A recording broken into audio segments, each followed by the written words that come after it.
fixed your eyes of Virat Kohli. 'Cause nothing's gonna stop us. We're gonna live like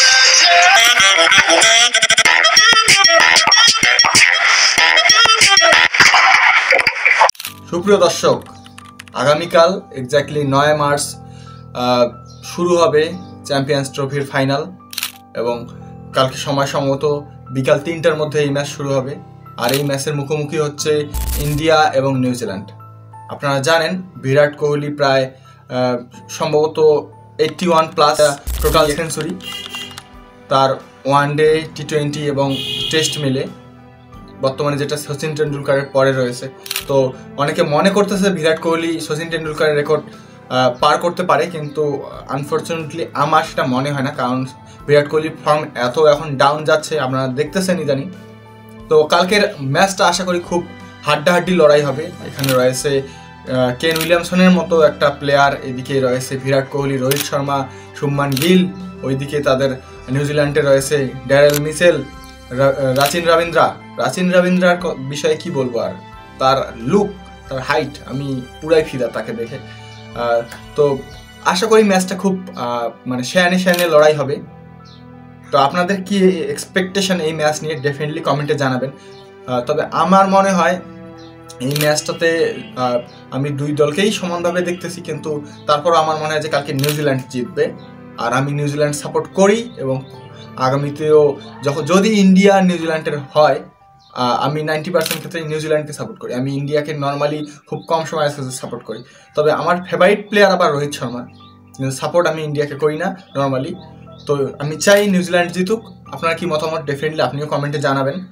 আর আশা করি কালকের ম্যাচটা অত্যন্ত চমকপ্রদ হবে এবং আপনারা এনজয় করবেন। সবচেয়ে বড় কথা হচ্ছে আমরা চাই বিরাট কোহলি অন্ততপক্ষে সচিন টেন্ডুলকারের রেকর্ডটা পার করুক, কিন্তু তার পারফরমেন্স আর বর্তমান মানে কন্ডিশন দেখে মনে হচ্ছে না যে সে পার করতে পারবে।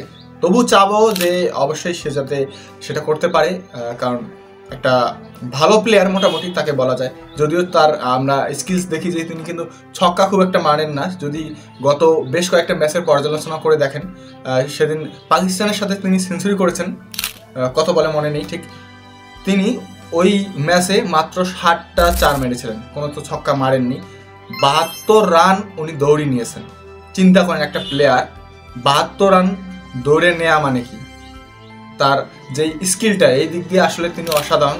এরকম করে এত দীর্ঘ সময় পিছে থাকা আসলে অত্যন্ত কঠিন কাজ, এবং সিঙ্গেল নেওয়া যেভাবেই হোক না কেন তিনি আসলেই সর্বকালের একজন শ্রেষ্ঠ খেলোয়াড়ের মধ্যে একজন। কিন্তু আমরা চাই যে তার 100 সেঞ্চুরি হোক, সচিন টেন্ডুলকারের রেকর্ডকে তিনি ভাঙুক, কিন্তু আনফর্চুনেটলি তার বর্তমান যেই ফর্ম, সেই ফর্মে আশা করি না তিনি করতে পারবেন। কিন্তু হয়তোবা রিটায়ারমেন্ট তিনি নিতে পারেন, এর মধ্যেও আবার বলা যায় না, তবে চাইবো তিনি করুক। তো বন্ধুরা, কালকে চ্যাম্পিয়ন্স ট্রফির জন্য অপেক্ষা করবেন এবং কেন উইলিয়ামসন কালকে জ্বলে উঠবে আমি আশা করি। আমার দেখা অন্যতম সেরা ক্যাপ্টেন আমি মনে করি কেন উইলিয়ামসন। অনেকে ধোনিকে বলেন যে MS ধোনি অন্যতম সেরা, কিন্তু আমি যতদূর দেখেছি আমাকে কেন উইলিয়ামসনের পার্সোনালিটি, বিভিন্ন রান চেসিংয়ের যেই ব্যাপারগুলো, এগুলো অত্যন্ত ভালো লেগেছে এবং আমি মনে করি যে কেন উইলিয়ামসন আমার দেখা সেরা ক্যাপ্টেন। এবং অল ওভার দ্য ওয়ার্ল্ড আর কি, মানে যারা ক্রিকেট খেলে যেই টিম, তাদের মধ্যে কেন উইলিয়ামসন আমার কাছে সেরা মনে হয়। অনেকের কাছে ধোনি মনে হতে পারে, অনেকের কাছে আবার পাকিস্তানের যেই বাবর আজম, বিভিন্নজন বিভিন্ন কথা বলে, তবে আমার দেখা সেরা কেন উইলিয়ামসন। এবং রাচিন রবীন্দ্রকে আমার বর্তমানে খুব ভালো লাগে। রোহিত শর্মাকে তো আমার আগ থেকেই ভালো লাগতো। কোহলিকে ভালো লাগে, কিন্তু অতটাও ভালো লাগে না কোহলিকে। এর পিছনে কারণ একটাই, কোহলি এত সিঙ্গেল খেলে আর এত 4 মারে যে ছক্কা তার দেখি না আমরা, তাই কোহলিকে আমার অত ভালো লাগে না। তো বন্ধুরা, আজকের ভিডিও এ পর্যন্তই। কালকের ম্যাচটা দেখবেন ডেফিনেটলি, আর আমাকে কমেন্টে জানান আপনারা কোন টিম সাপোর্ট করেন এবং কোন টিমের কাছ থেকে কি এক্সপেকটেশন, এবং কোহলির কাছে আপনারা কি এক্সপেক্ট করেন। দেখা হবে, সকলকে ধন্যবাদ।